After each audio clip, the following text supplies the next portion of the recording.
Hello, everyone, and welcome to our event with Duke Admissions and Jewish Life at Duke. My name is Joyce Gordon. I use she, her pronouns, and I am the director of Jewish Life at Duke. And I am so delighted that our Dean of Admissions, Christoph Guttentag, is with us tonight. We're going to talk a little bit about Duke. Christoph is going to talk about admissions to Duke. And then I'm going to talk about Jewish Life at Duke, answer some questions. Many of you submitted some questions in advance, so we'll chat about those. And then we will take your questions at the end. If you have questions for us, please drop them in the chat. We may answer them during the course of the evening, and we will answer them at the end. We're also joined tonight by Jenna Wolinski, who is the class of 2023. She's waving. She is our expert moderator and student expert who will join us during the Q&A period to answer questions. So without further ado, Christoph. Great. Thank you, Joyce, and welcome to everyone. It's great. It's great to see you. I really appreciate your joining us, taking some time from your evenings. I know how busy you are, and I know that many of you are seniors. I think most of you are seniors and sort of deep in the throes of thinking about applying. Well, you're in the process of applying. I know that knowing where you're from and what your aspirations are and what you're thinking about college. I know that you are already deep in the process of applying and thinking about the process, how it's going to unfold, and what it holds for you. So let me talk a couple of minutes about the admissions process in general, the admissions process at Duke, what we look for, and a couple of things that I think are important for you to understand about what it means to be a Duke student and how to take advantage of being a Duke student when you're here. I just came from a wonderful reception for faculty, sort of a beginning of the year reception that the president hosted for faculty and some administrators at Duke. And it was really, I want to start by saying what a great experience it was for me to talk to current faculty at Duke who are teaching undergraduates, who are teaching first-year students, who are teaching graduate students about what their experience of the Duke students is like, what their take on the Duke undergraduate experience is like. And the main thing that they kept on talking about, that they kept on emphasizing, was the opportunity for students at Duke to explore, to question, to change their minds, to dig deeply into a particular area if that's what they want to do. The commitment of the faculty to challenging students, elevating students, supporting students, guiding students, finding opportunities for them, helping them make decisions, helping them be their best selves. It was really striking to me. And the important thing, really, I think the most important thing to understand about the academic experience at Duke is that the faculty aren't there to deliver information and knowledge to the undergraduates. I mean, they do that, of course, because they're so knowledgeable and they're experts in their fields and they've all got interesting stories. But over and over again, when we talked about what makes a successful Duke student, what do they think that a successful Duke student is? It didn't have anything to do with grade point average. It didn't have anything to do with where they went to graduate school or professional school. It didn't have anything to do with how many credits they'd amassed, how many courses they'd taken. It was about exploring. It was about questioning. It was about changing their minds. It was about learning to disagree, I mean, one of the theater arts, one of the theater arts professors who actually had her undergraduate degree in computer science. She started out as a computer scientist and then became a theater theory person. Talked about students being in their bodies, learning to be in their bodies, learning to express themselves. It was about growth. It was about growth. It was about development. It was about becoming sort of better versions of yourself. And the Duke experience, it's easy to categorize experiences at places like Duke as a sort of combination of academic and extracurricular and social, and that's all true, and it's all right. And the particular combination that we have, I think, is particularly and unusually appealing. But the thing that's behind it that I want to emphasize so much is that connection with the faculty that is one that leads to growth, it leads to change, it leads to insight, it leads to exploration, and it leads to adventure and curiosity and creativity.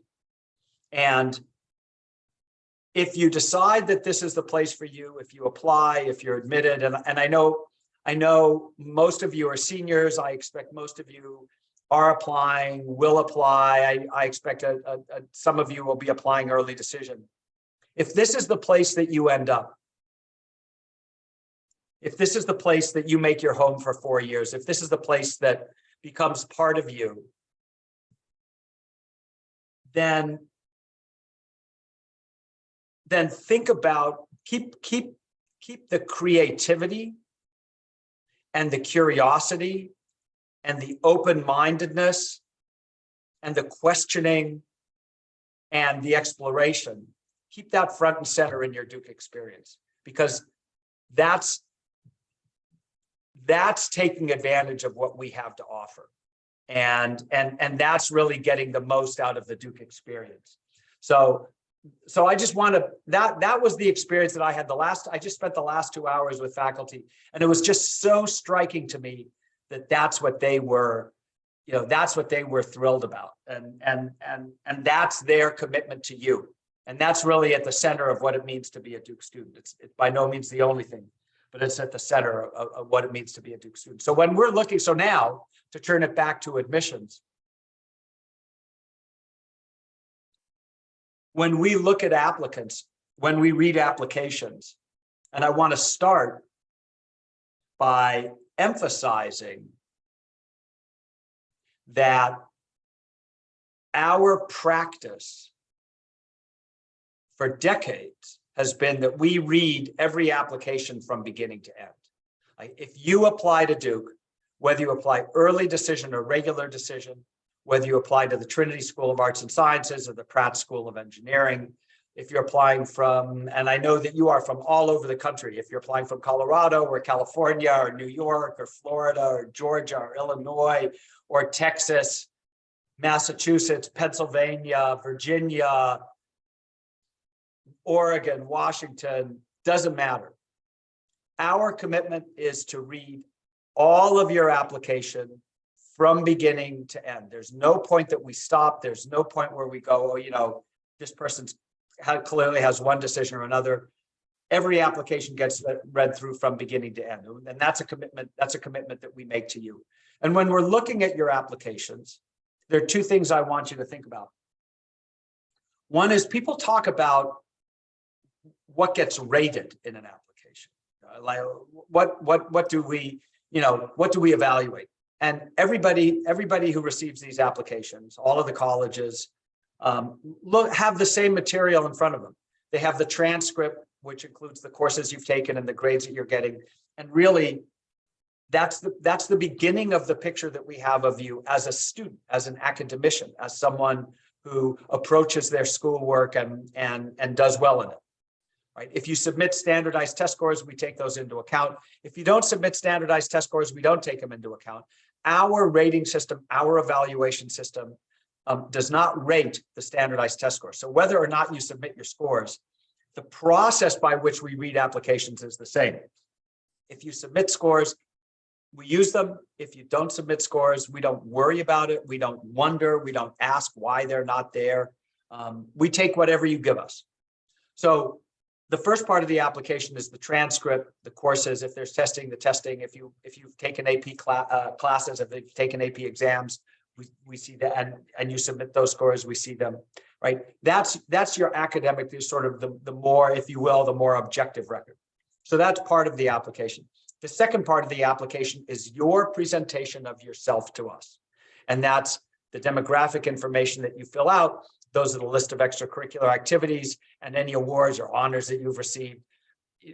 But primarily the activities, how you describe them to us, what you've accomplished, and then the essays, right? And I know that writing those essays is a burden, by the way.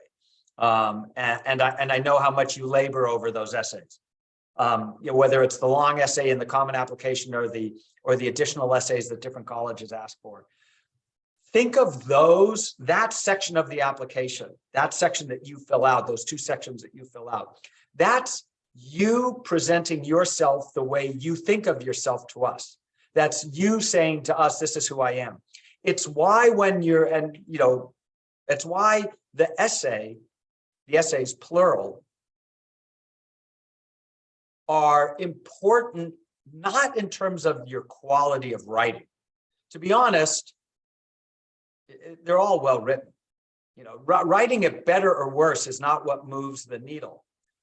What matters is what we learn about you, what matters to you, what you think about it, how you act on it. The most important thing to understand about the applications is that when we're reading an application, we are literally trying to create an image of you in our minds. And so the essays in particular, the activities as well, but the essays in particular are your opportunity to speak to us. We don't know you. I don't know who you are as individuals. I'm trying to get to, and my staff is the same way. We're trying to understand you as an individual, as a person, as somebody who might be a member of our community. And in that sense, that's what the essay is there for. The essay is there so that we understand you a little better. The essays, plural, are there so we understand you a little better. So that's how you think of yourself when you're presenting that to us. And then the last part of the application, the essay, the letters of recommendation from your counselor and your teachers, that's how others view you. Right. So it's how you view yourself. You present that to us in your application. And then how do others view you? What do they have to say about you? That's what comes through in the letters of recommendation.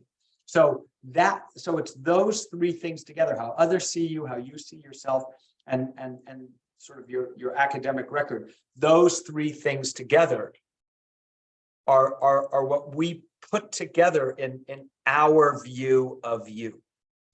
That's what some people call holistic admissions. Personally, I don't particularly like that term because it's not really self-evident what it means. If you've had an interview, if you have an interview from one of our alumni, that gets taken into account as well. That's another person's view of you. What we are looking for in the simplest way are students that, if you will, we know they're going to do well. The reality is that most of the students who apply to Duke can do well here. What we're looking for are people that know sort of what to do when opportunity presents itself to them. They know what to do when a challenge presents itself to them, when things aren't going well, right? So how do you respond when opportunities present themselves? Do you know how to take advantage of them? How do you respond when things aren't going well? And we all know things have not gone well these last couple of years. So how is that worked out? And we understand that there have been challenges.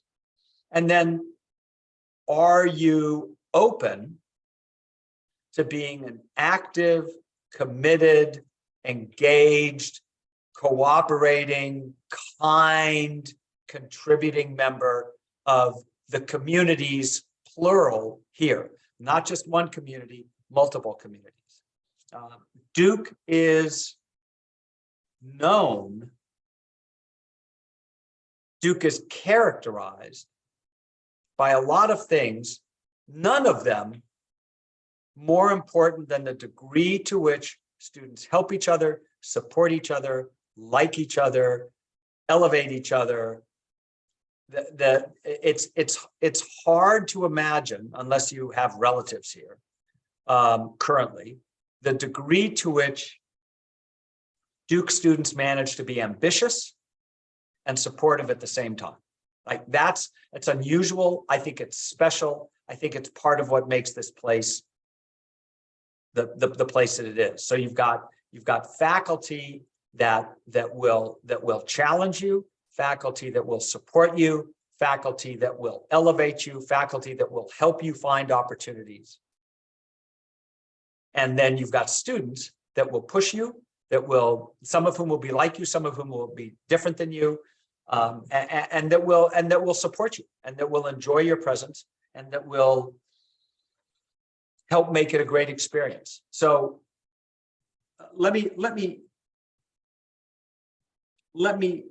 finish with two things. One is, that part of the reason why the admissions process is opaque, and I know that the college admissions process is one of the least transparent things in the world. We do a very bad job of making it easy to understand and clear about what we're looking for. In a way, it's because we're being selfish, right? We are creating a class. Our job is to create this interesting, talented, diverse, open-minded, kind class that's going to learn from the faculty and where people are going to learn from each other, right? So it's a little opaque, and it has very little to do with small changes in grade point average or one grade here, or another grade there, or this course here, or that course there, or 0.2 of a grade point, or you would be surprised at the degree to which like minimal differences in credentials are really meaningless to us. That's not what we're looking for, but it's these other qualities that, in terms of contributing to the student body, that we think are more important. So let me say that. I mean, there's a reason why it's opaque. And the other thing that I want to say is, when you apply to Duke, and I want to talk about the choices you have to make, and then I'm going to turn it over to my colleague. When you apply to Duke, there are a very small number of choices that you have to make when you apply. One of them is whether you're going to be applying to Trinity College of Arts and Sciences or the Pratt School of Engineering. Those are choices that you are committed to for a semester, and no more than that. You do not apply to a particular major.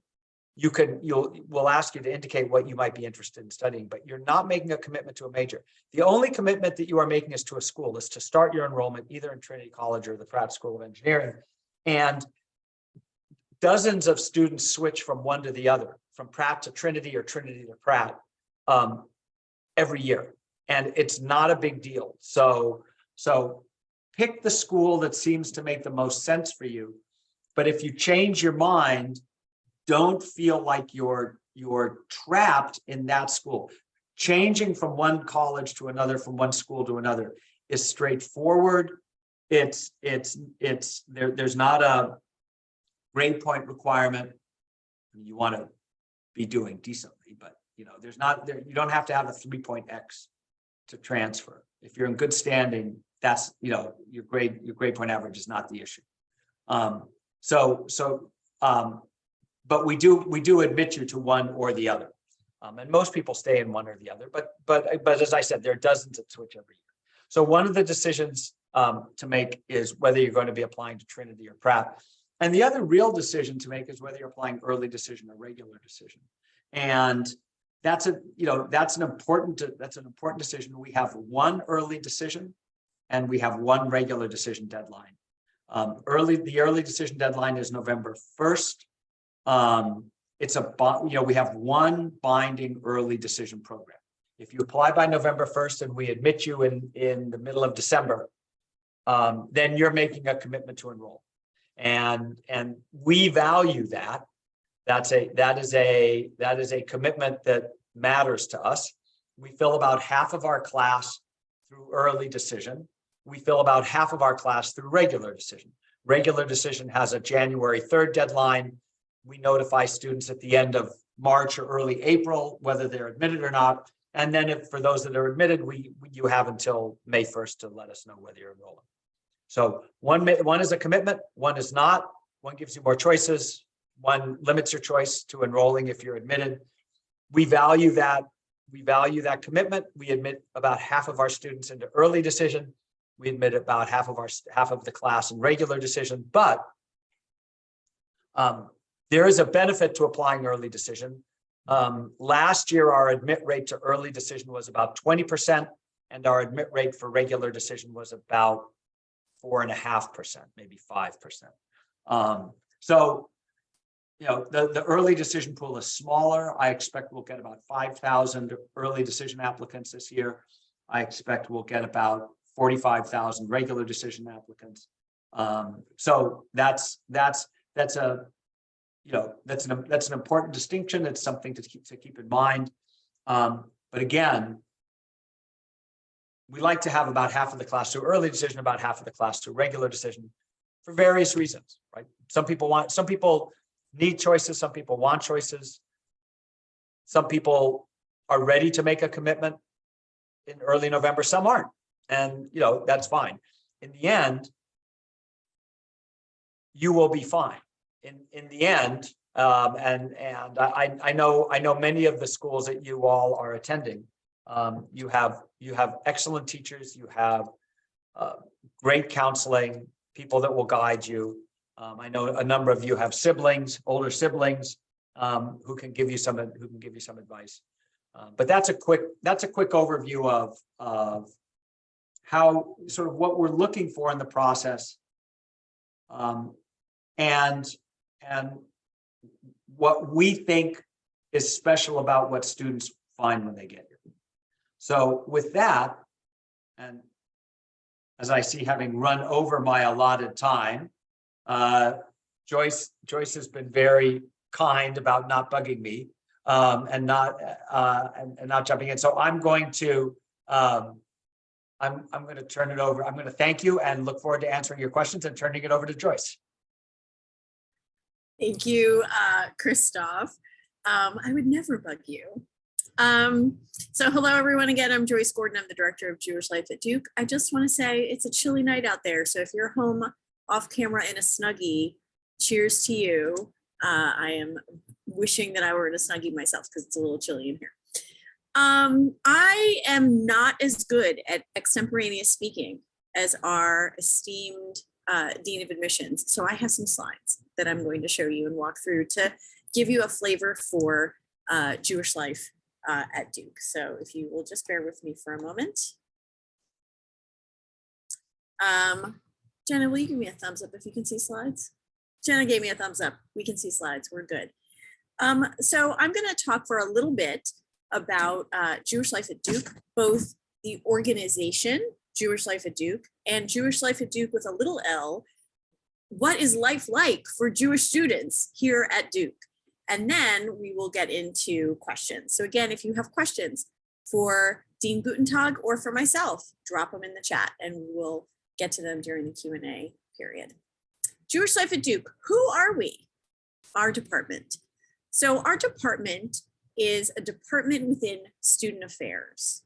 We are also Jewish Life at Duke housed in the Freeman Center for Jewish Life, which is my background, which was established here on campus in 1999.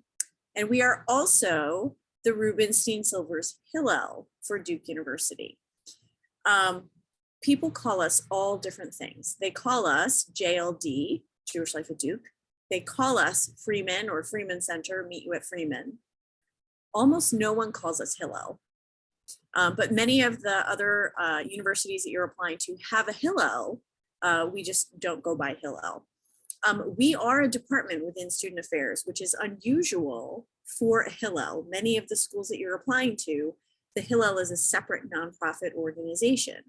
I'm very biased. I'm here at Duke. I think our way is the best way because we are at the table with our colleagues around the university to advocate for you as a Jewish student on campus.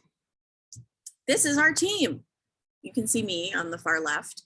Our campus rabbi, the rabbi for Duke University, is Rabbi Ilana Friedman. We have an associate director of external relations whose main role is to engage with alumni and families, because Jewish Life at Duke is for all of Duke. And then student engagement professionals include our Springboard Innovation Fellow, Rebecca Izerski, and our Jewish Agency for Israel Fellow, who's a young professional from Israel here for a 2 or 3 year stint, Doron Gertzovsky. And she is off to Washington, D.C. to vote tomorrow. She has to go vote at the local embassy. So, elections happening in Israel. What do we do? Our mission and vision. Our vision is a Jewish experience here at Duke where every student experiences meaning, connection, and joy and makes an enduring commitment to Jewish life. Every Jewish student, whether they're here every week or whether they never come to the Freeman Center, we are working for every single Jewish student. And our mission is to empower students to learn and grow intellectually and spiritually, as you might imagine a Jewish center would do, to inspire personal paths to Jewish identity, to help students figure out who they are Jewishly, and to cultivate community and friendship. We want our Jewish student community to make friends within the Jewish student community and outside. I mean, we also have tons of friends come here, friends of Jewish students who themselves are not Jewish. And we think that's really special. So let's walk through our vision of meaning, connection, and joy in terms of what are some of the things we do. So for meaning, we have Shabbat observance and holiday observance. We just got through all of the holidays and we did meals and programming for all of the holidays as well as for Shabbat. We have a host of educational programs, as you might imagine. Our Jewish Learning Fellowship is a pride and joy. When I interview seniors, they always say that Jewish Learning Fellowship was one of the most meaningful things that they did at Duke. It helped them meet other Jewish students that they wouldn't necessarily know, and it helped them really investigate and dig into their own Judaism and their own knowledge of Judaism. We do experiential programs, immersive programs, such as our Hallmark program, Roots to Rights, which is a civil rights tour of the American South.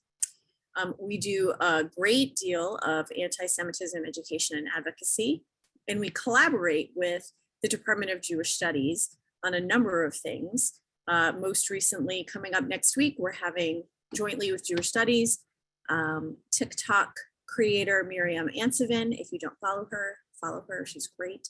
We're also bringing in 2 weeks, Yossi Klein Halevi, and then 3 weeks after that, author Dara Horn. So we work very collaboratively with Jewish Studies. Connection. We do so much one-on-one engagement with students in the form of coffee chats. And if you don't drink coffee, that's okay. Tea, bubble tea, smoothies, all over campus. Our team is taking students one-on-one for coffee or for a smoothie to get to know you, to connect you with other students, and to have a Jewish conversation. We're lucky. We get to be the people on campus who don't give you any grades.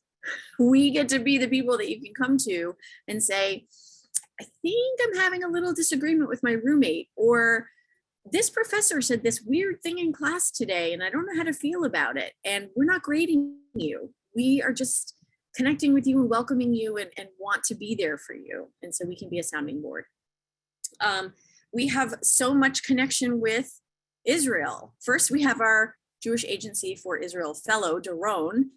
We do a birthright trip. You can see a photo here from our most recent birthright trip. We do all kinds of educational programs, speakers. Many Duke students have taken a gap year in Israel. And so we convene those students in a gap year cohort to get together and be with each other and learn from each other across class years. And then so much connection happens with peer connection, students one to another. We have so many student leaders in our community. Students are initiating programs and developing programs. A student came up to me this past weekend at our family weekend bagel brunch and said, "Hey Joyce, can I start a craft club?" Amazing. Yes, of course you can start a craft club. Jewish students knitting together or crocheting together or doing things together. So students are initiating programs that they want to see happen in the Jewish community. Joy. I talk a lot about, and our whole team talks a lot about joy and how important it is to the Jewish community and to students' relationship with Judaism. Because if it's not something that brings joy, contentment, a feeling of happiness to your life, when you're at Duke or any other university, that's going to be hard. We want to provide opportunities for joy for students because students deserve it. And so much joy. Food, you know, we're Jewish. It's a stereotype, but we have lots of great food at the Freeman Center Cafe. Yesterday, our chef did a high tea for one of our Jewish Learning Fellowship classes, where he handmade an array of different flavor scones. It was great, and the students were gushing about it today. Lots of fun activities, big events like our B'nai Mitzvah. We do that in collaboration with Jewish Student Union, the Jewish student group, to celebrate the B'nai Mitzvah of students who did not have a bar or bat or B mitzvah when they were an early teenager. And that happens every spring. Latka Palooza, a celebration at Hanukkah time. It'll be earlier than Hanukkah this year because Hanukkah is during winter break. 5,000 latkes. It's a lot, but it's super fun. And Jewish Baccalaureate, a time for students and their families to celebrate upon graduation. And then we just like to delight students where we can because students merit a little bit of delight. So on Sundays, we have bagel brunches. We have an array of social programs, games. Students like to get together and watch Survivor, which is tonight. Sorry to keep you from Survivor. And we still have on order a Gaga pit, and I can't wait for it to arrive. And I don't have a shipping update yet, but I am checking on it all the time because students like to play Gaga. What do students say?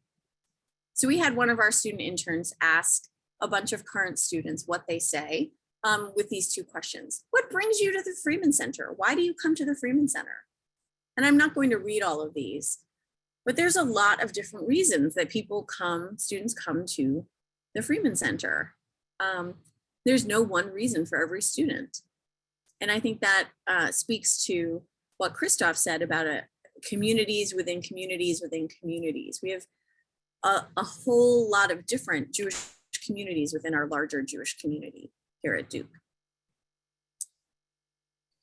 And then what should people know about being a Jewish student at Duke today?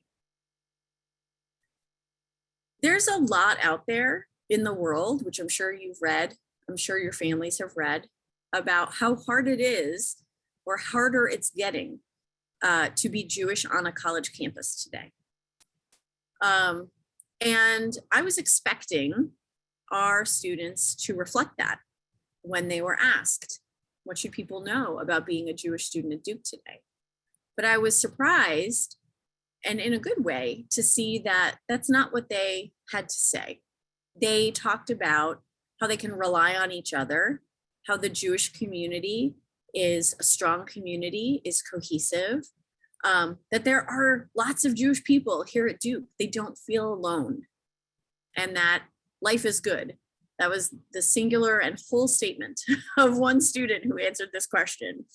So I find that there is cause for celebration here at Duke in the Jewish student community.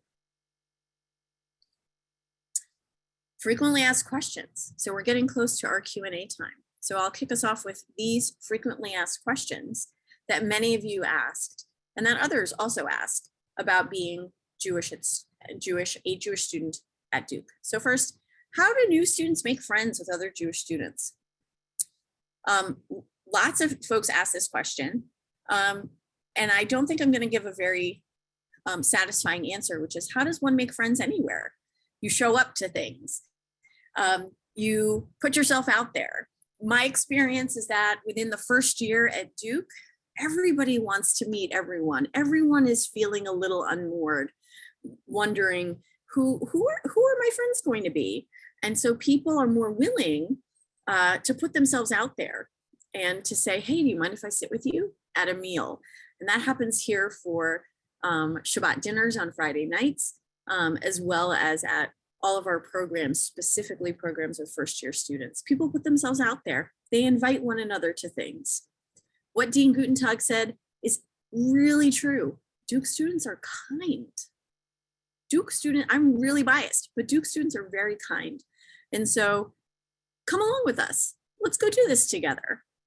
I think it's making friends in one's first year at college can seem daunting, and it can also happen if you put yourself out there a little bit.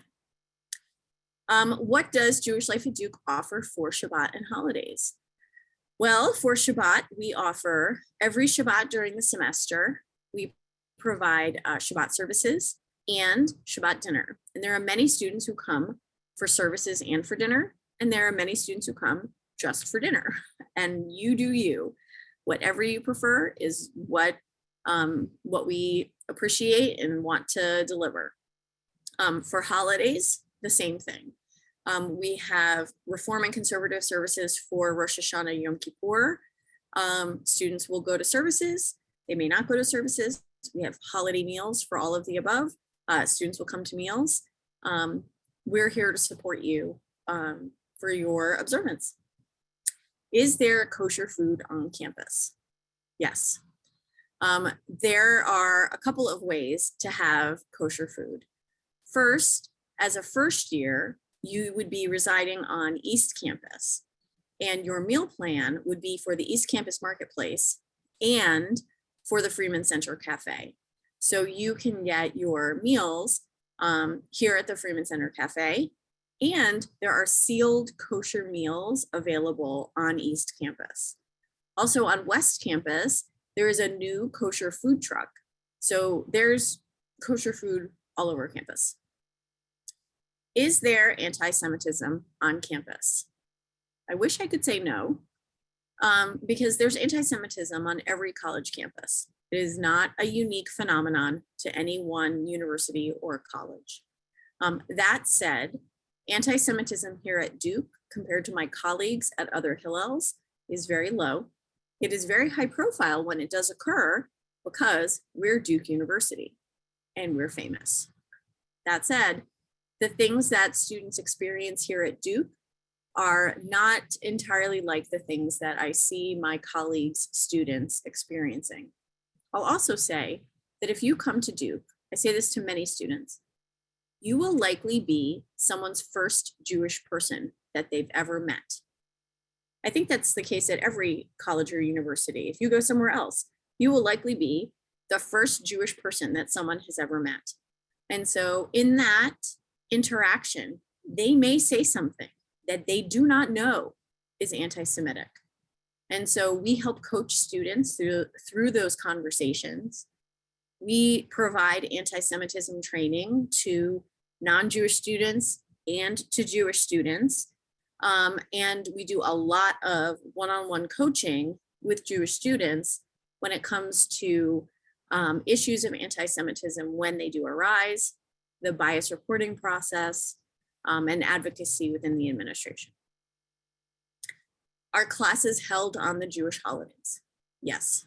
Duke has a religious observance policy that permits students to be excused from classes on the Jewish holidays. And many students take advantage of that policy. Some students don't. They choose not to. They choose to go to class, or they choose to participate in academics rather than Jewish holidays. And that's up to the student. We promote the heck out of the religious observance policy, and we also coach students on how to have a conversation with a professor if they're feeling awkward about using the religious observance policy, or if they're feeling awkward about saying, there's a test scheduled on this holiday and I will need to reschedule it. We do that all the time. And then what is the surrounding Jewish community like? This is another way of saying, are there Jews here in Durham, North Carolina? And the answer is yes. There are many, many Jews here in Durham, North Carolina. I have only worked here in my role here for 4.5 years, but I have lived here for 20 years. And there is a robust Jewish community in Durham, North Carolina. Right off of East Campus is a conservative synagogue with an Orthodox community that also meets at that synagogue. There is a very large Reform congregation just down the road, about 6 minutes away. There's a JCC with a pool and, you know, all of the things that a JCC might have. There are community rabbis. There's a giant food fest that happens in May. So there's a really solid and sizable Jewish community here. So it won't be like you're the only Jewish person in the area. You're definitely not. And now I'm going to stop my share, and Jenna is going to bring us all back together, and we are going to get to some questions.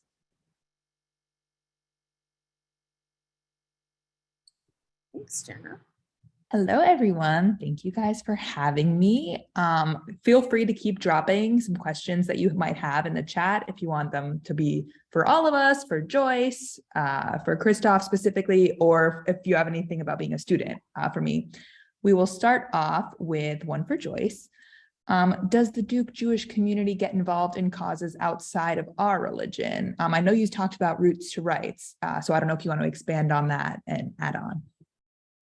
For sure. So I'll share a couple of ways that we are connected interculturally and in an interfaith way across campus and across the community. So first, Rabbi Ilana, campus rabbi, is not only a campus rabbi for Jewish Life at Duke, she's the campus rabbi for Duke. And as such, she works very closely with other leaders in religious life at Duke. She's doing a talk tomorrow night with Chaplain Joshua Salam of Muslim Life at Duke, with the Duke Lutheran community.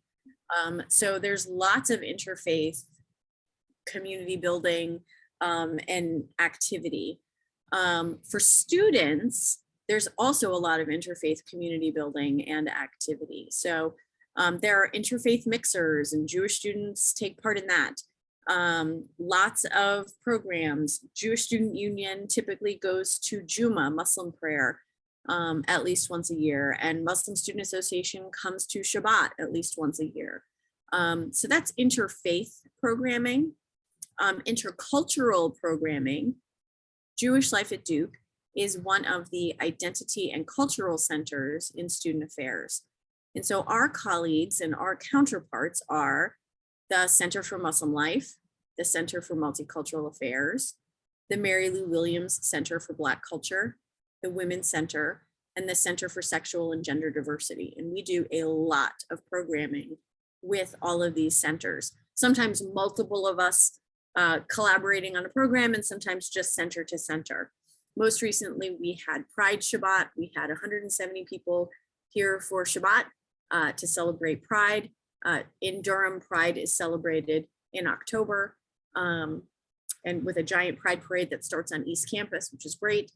And so we do lots of programming, and there's lots of ways for students to get connected to multiple communities, because everyone knows we have multiple identities. And so we want to embrace all of your identity. Great, thank you, Joyce. The next one's going to go to Christoph. A student asks, how soon after applying will an applicant be contacted for an interview, and then whether those interviews might take place virtually or in person? Oh yeah, it's a great question. Thanks for asking that. So first of all of our interviews, all of our alumni interviews will be virtual this year. That was originally done in response to the pandemic, and one of the things that we've discovered, even though there are limitations with Zoom interviews that we all understand, logistically they're just so much simpler. You don't have to go anywhere. You don't have to meet anywhere if the weather's bad. Yeah, I mean, there are all these things that the timing is simpler. So all of our alumni interviews will be done virtually. That's the first thing. the second thing is, if you apply early decision, and so you get your application in by November 1st, you should be contacted before Thanksgiving. The timeline is tight, but that it generally is before Thanksgiving or right at the beginning of December. That generally is the latest. For regular decision, we do have an early priority, if you will, deadline, generally December 20th, to maximize the chance of being contacted for an interview that generally happens in January to mid-February. Usually the deadline for those interviews is the middle of February. A lot of people apply at the last minute. A lot of people tend to apply very close to the deadline. And so we have about 6,000 interviewers there, and we simply don't have enough interviewers to make sure that everybody is interviewed, and especially in regular decision. So that's why submitting your part of the application by December 20th, if you're applying regular decision, at least maximizes the chance of your being contacted by an interview. I will say, you may be out of the habit of checking your email, but check your email, because that's typically how adults will contact you. They're not going to text you; they're going to email you. So I know that you may not remember how to check your email, but that's how they will contact you, and that's how you'll coordinate the timing of it. So that's how the interviewing will work. Great, thank you for that. This one can go for either of you. Someone mentioned the SSI incident from last year and wants to know how Duke approaches inclusivity and tolerance in its culture. Thanks, Jenna. Joyce, why don't you start and then I'll chime in? Is that all right? Sure. I'm going to take a cut at that. And just to do a 10-second, what does the SSI incident mean for those of you who don't know? Student group, Students Supporting Israel, last year was recognized by Duke student government, and then it was vetoed by the president of Duke student government, and then in the following semester it was re-recognized by Duke student government, and it was quite a to-do. Lots of meetings, lots of conversation about it. That's all I'll say about that. So in terms of approaching inclusivity and tolerance in our culture, I'm going to speak from the Jewish side, and then I have observations for just the overall university as a whole. Jewish Life at Duke, we provide a lot of anti-Semitism training, not just to students, but to colleagues within Duke University administration. And people are generally very open to hearing about the experience of anti-Semitism and what it looks like nowadays in 2022, and to learning about, what this conversation has become. For students, I would say overall, the students that I have met that are not Jewish and that I have worked with that are not Jewish are also similarly very open to learning what they don't know. Just like all Duke students are very open to learning what they don't know. I mean, I'm not surprised there. And to recognizing that what harms the Jewish community can be harmful to all communities. And so I am very heartened by overall student, I'm not going to use the word tolerance because I think it goes beyond tolerance. I think it goes to embrace of difference in one another's shared experience and one another's unique lived experience. That said, even for Jewish students within the Jewish student community, sometimes it's hard to learn about this stuff. Sometimes we don't want to learn about this stuff because it's not pleasant. And so within the Jewish community and outside the Jewish community, sometimes we don't want to be confronted with these unpleasant truths. And so it's not a one and done when it comes to attending an anti-Semitism training. It's a commitment to a continuing conversation, student to faculty, student to staff, staff to faculty, right? It's an ongoing conversation. Really fortunate that our colleagues in the identity and cultural centers are right there, part of the conversation with us. We have close relationships. And since together we're serving all undergraduate and graduate students, we're fostering that conversation. Christoph, what might you have to add? Yeah, Joyce, that was great, and there's nothing I would disagree with there. But I'll add something. I think it's important to have reasonable expectations. Culture is complex. Universities are complex. Most of the people, most of the time, are coming at this with good intentions, but there will be disagreements that you have that you'll find difficult to reconcile. Ultimately, there will be you'll think you know something because somebody told it to you, and you may respond to it and find out later that in fact what somebody else said is more accurate or less accurate. It's really I will say it's messy and complex at a time when I think people want simplicity and easy answers. And one of the advantages of being in a university, and certainly a university like Duke, is that there will be constant reminders and constant opportunities to grapple with the difficulty of things and the complexity of things. And sometimes you're going to feel ready to do so, and sometimes you're not going to feel ready to do so. Sometimes people will enlighten you, and people will elevate you, and you will admire people, and sometimes people will disappoint you. And that is as true in universities as it is in the rest of our lives. And sometimes it's even more intense because we're with each other all the time. So I like the university's commitment. I like the institutional commitment to inclusion.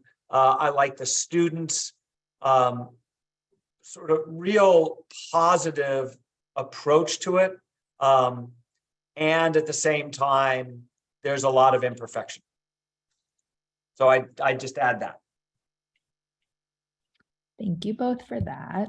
The next one's going to go to Joyce. I don't know if she's in the middle of answering any of these, but they're about Shabbat and high holidays. Before I ask you those, though, I'm going to answer some really quick. The Freeman Center is not actually on Duke's main campus, but it's in between the two campuses. So for those who might not know, West Campus is where the chapel is and a lot of the other main buildings that you might think of when you think of Duke. And that's probably where your tour was if you were able to come. And then East Campus is where the freshmen all live. There are also some classrooms and other buildings there. The Freeman Center is in the middle of those two, totally accessible via campus buses. And it's also very walkable, as I've discovered plenty over my time here. It's probably a 10 to 15 minute walk from East Campus, and then maybe like 20, 25 minute walk from West. So very doable.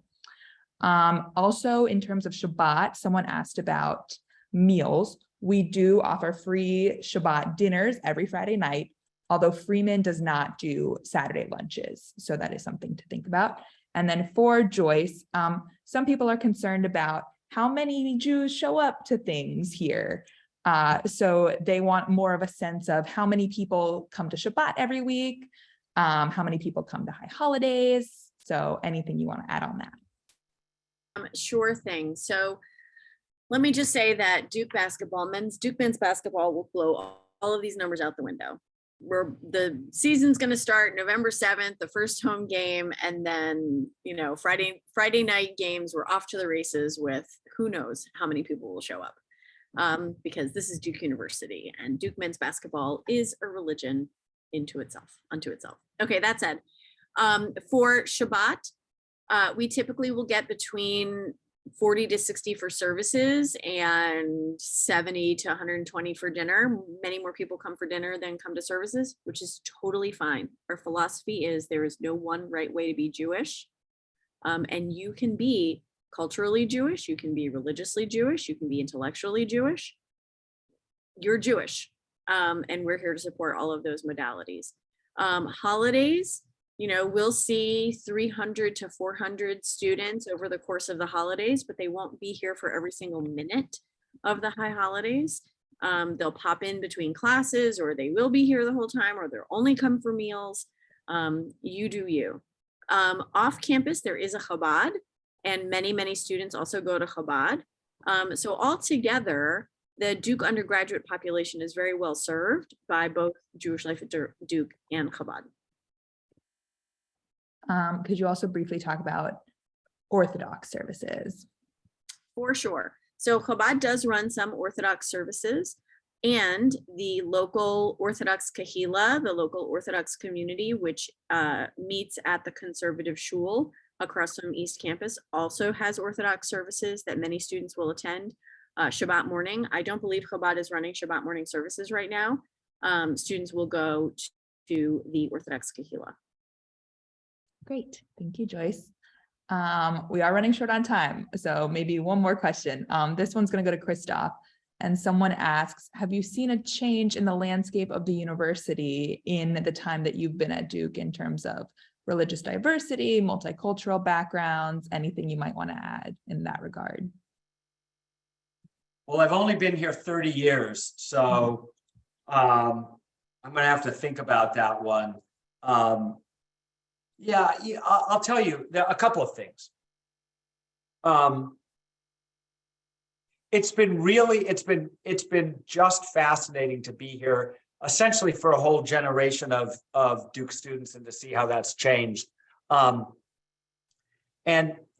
yes, I think so. There are I think three things that I want to mention. One is certainly, by any measure, whether it's religion, whether it's race, whether it's ethnicity, whether it's geography, whether it's citizenship, whether it's economics, the institution is much more diverse than it was a generation ago. And people, alumni who graduated, say 20 years ago, 25 years ago, when they come back to campus, are just so struck by two things. One is just how much more diverse the community is. I would include sexual orientation and gender identity there as well. How much more diverse it is, how natural the kids are with one another, and how the spirit of the place, the energy of the place, is unchanged. So what we've managed to do is to maintain that level of enthusiasm, that level of warmth, that level of support, that level of enjoying each other's company, while becoming more diverse, meaningfully, significantly, measurably more diverse, pretty much in any way that you'd like to mention. So that's one thing. The second thing that I would say is that the students have kind of gone from being smart to being scary smart. That's one thing. Like they intimidate me a little bit, how smart they are. But the other thing related is the thing that I like most about what's happened over the last 30 years is that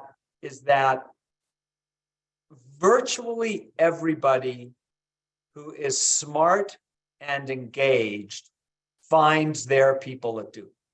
And I was just talking with faculty members. About like a couple of hours ago, literally, about students that never felt entirely comfortable in high school because very few other people were as geeky as they were, as nerdy as they were, and that they come here and they find their people, right? They find their people that have that same kind of just love for learning that goes beyond the utilitarian.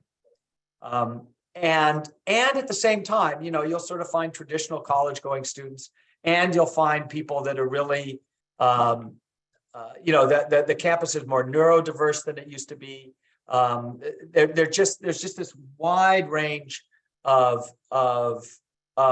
just a much broader kind of person that not only comes to Duke, but that finds their home at Duke.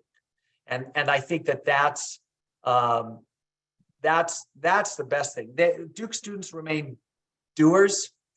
And I'll finish with this. As you think about Duke, and as you think about sort of the match between you and Duke, Duke is a great place for people that ask. It's a less good place for people that wait to be told. All right. If you wait to be told what to do, you'll have a good experience, but it won't be a great experience. The great experiences at Duke happen to people that ask questions, that ask for things, that are curious, that are unafraid to take a risk, that are willing to get outside their bubble and jump in.